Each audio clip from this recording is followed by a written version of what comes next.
A recent survey revealed 89% of Filipinos want President Bongbong Marcos to assert the Hague ruling. But the president wants the country's relationship with China to go beyond the West Philippine Sea dispute. Marcos said he would try to find ways to resolve the conflicts that the two countries have. So how can the new president deal with this long-time issue?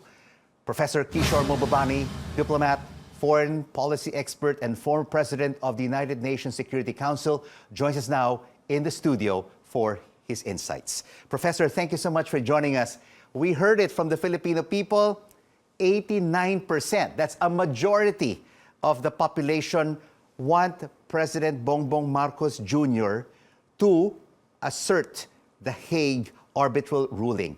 How should the new president handle this?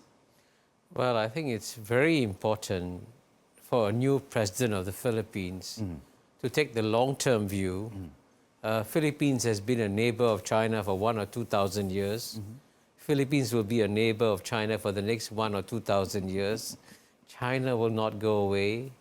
And it's very important to look at the big picture and to see where China is today relative to where it was 50 years, 100 years ago. And as you know, China has come out of a century of humiliation from 1842 to 1949. Its GNP was 10% of the United States in 1980. Now in PPP terms, it's bigger than the United States. So and a superpower and economic power. Absolutely. And so the important thing for the Philippines is to look at the big picture of Philippines-China relations. And in this respect, I think it'd be wise, and I think President Marcos will do this, to see what are the things that are really important overall for maintaining a strong, stable relationship between Philippines and China. And I was a diplomat for 33 years. And when you sit down to talk to somebody, the first thing you don't say is, these are our differences. The first thing you say is, how can we work together? What are the areas of common interest? And then, of course, we will come to the differences and the disputes. And the Hague Tribunal ruling is there. It's eternal. It will never go away. So the question is how you use it diplomatically and artfully, but don't make it the front and center of your first meeting with the Chinese president. So how should President Marcos Jr. use this arbitral ruling to its advantage? In many ways, the best way to use it is to have it as like in Hamlet's story, the ghost in the room that you don't speak about. Everyone knows the ghost is in the room, but you don't speak about it. Instead, what you do, especially in the first phase, and of course, you know, it's very important to mention here, you know, as I've documented in my book, Has China Won? I guarantee you that the US-China geopolitical contest will become more intense over the next 10 years. And here are two dragons about to go at each other over the next 10 years. Unfortunately, one country that is sitting exactly in between the two dragons is Philippines. And so the greatest, in a sense, responsibility of the President of the Philippines is to ensure that when these two dragons go at each other, Philippines is not used as a sacrificial pawn by one side or the other side. And that's very critical. So, Professor, is it right for President Marcos Jr. to maintain an independent foreign policy and to keep these two super and economic powers on its side and use both of them to the country's advantage? Absolutely. I completely agree with you. And as you know, that's the ASEAN approach also. All the ASEAN countries have been saying that they want to have good relations with the United States and they also want to have good relations with China. And frankly, they are benefiting from good relations with both. And as far as I know, not a single ASEAN country wants to say, I'm placing all my bets on one and I'm rejecting the other. But both China and US eventually say, you have to take sides.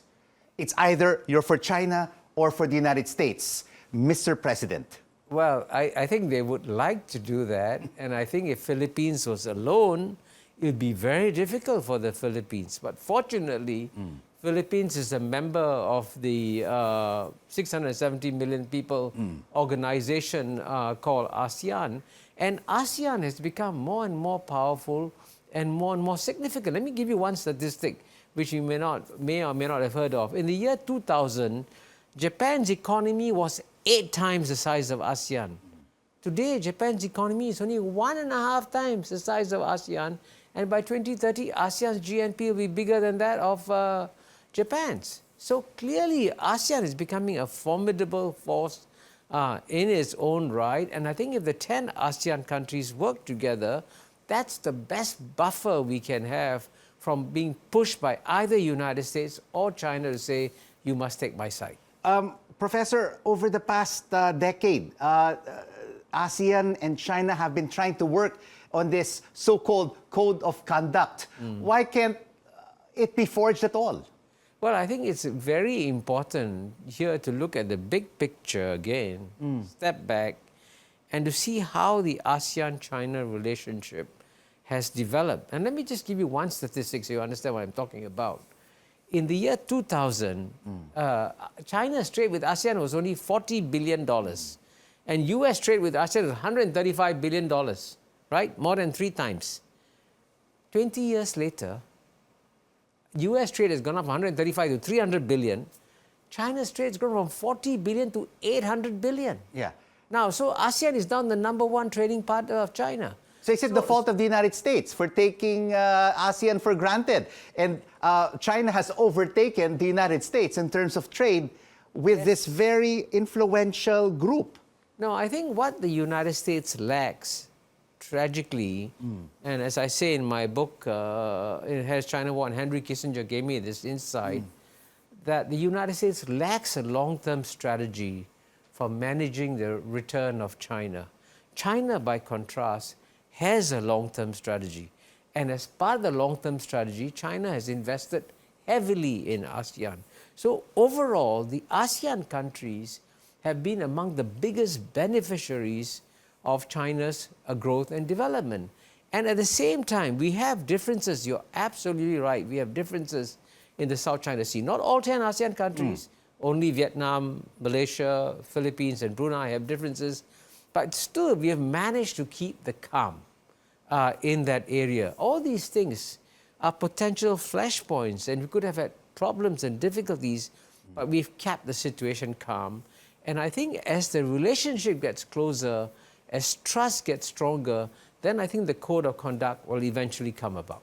All right, Professor, we'll have to leave it there. We will continue our discussion after this commercial break. And when we come back, we will discuss US-China relations with Professor Kishore Mahbubani. Plus, with us is Professor Kishore Mahbubani, diplomat and former president of the United Nations Security Council. He joins us now in our studio. So, Professor, has the United States lost the race against China for the hearts and minds of ASEAN?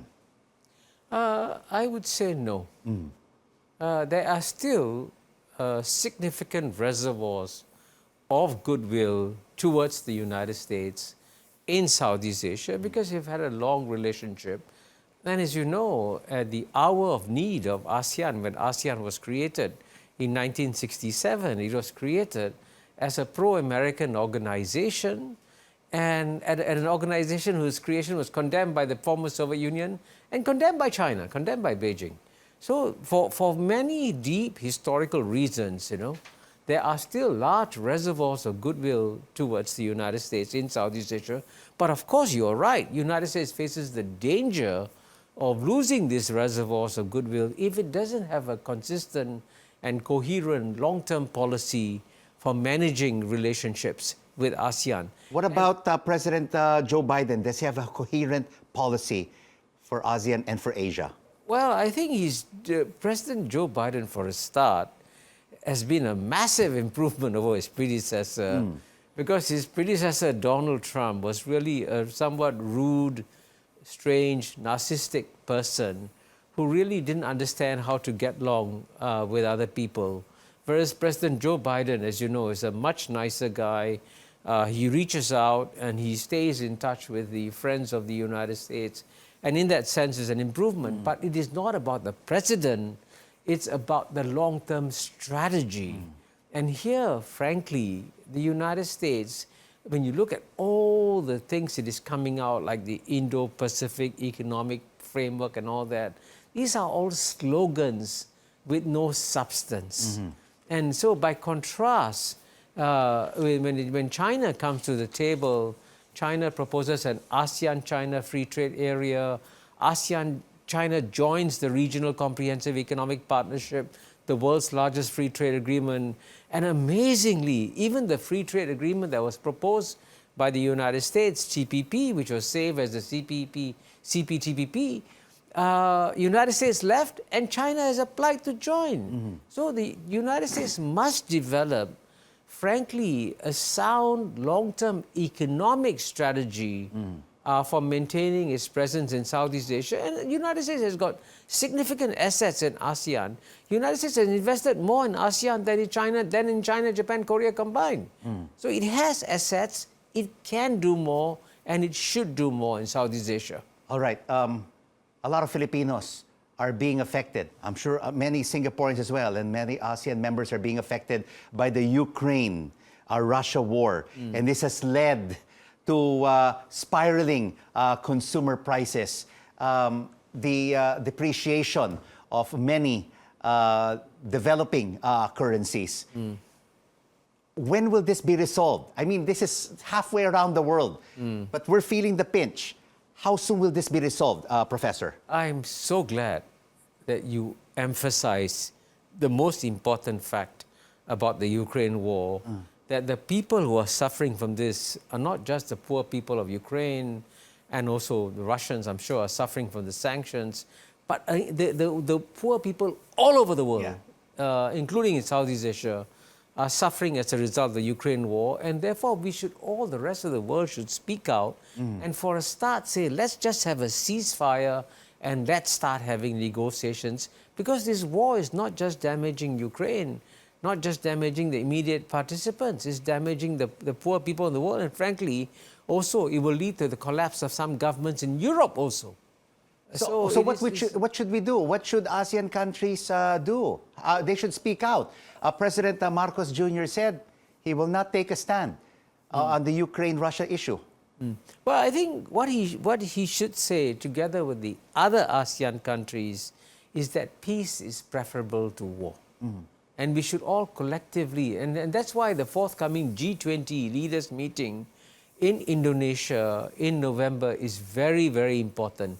And it would actually be really tragic and frankly even cruel for the Western countries to boycott the G20 meeting in Bali in November, because they should come and listen to the rest of the world who also have a stake in this Ukraine war and who also want to persuade both sides to at least have a ceasefire and start talking to ensure that the world at least stabilizes.